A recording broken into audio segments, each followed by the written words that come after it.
Mohon maaf aja, angkatan 98 itu angkatan menurut saya yang menyerahkan negeri ini kepada oligarki. Itulah angkatan 98. Saya pada saat masih di dalam ketemu mereka. Dulu kan saya anggota MPR, saya berhadapan dengan Fahri Hamzah, Budiman Sujatmiko, apa segala. Loh, kau cepat kali kau rusaknya. Ini fakta. Jadi ini kita harus cerita apa adanya supaya jangan nyatakan seakan-akan mereka pahlawan. Enggak. Dia menyerahkan negeri ini kepada oligarki. Ya. Nah, jangan juga kita takut-takut mengeritik mereka seakan-akan mereka pahlawan. Saya pelaku saat itu. Nah, saya menyaksikan betul. Saya katakan dulu itu trio wek-wek. Sri Mulyani, Mari Pangestu, Miranda Gultom. Itu kita kan gedung MPR sini. Di sana di Hotel Mulia mereka bertiga nggak tahu anggarannya dari mana. Semua TV ke sana untuk mengkritik kita di dalam MPR. Itulah. Saya pelaku sejarah bagaimana Pak Habibie masuk ruang MPR diteriaki, "Wuh!" Semua berdiri. Itu.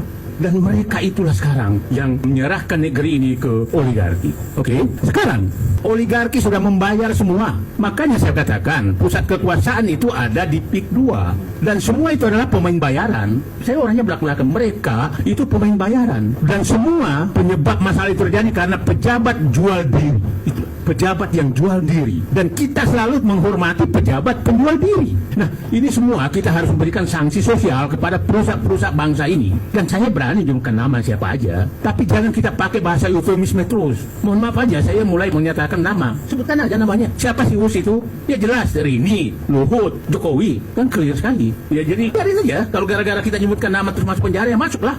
Ya jadi, udah. Ini nggak bisa kita main di wilayah abu-abu. Saya katakan, oligarki ini harus dibonsai betul-betul. Nah, apa yang pertama? Coklat dulu deh. Itu karena dia yang dibayar itu oleh oligarki. Yang kedua, partai politik. Partai politik ini adalah ruang menampung orang jahat menjadi seakan orang baik. Ya sebenarnya negara ini siapa sih menentukan?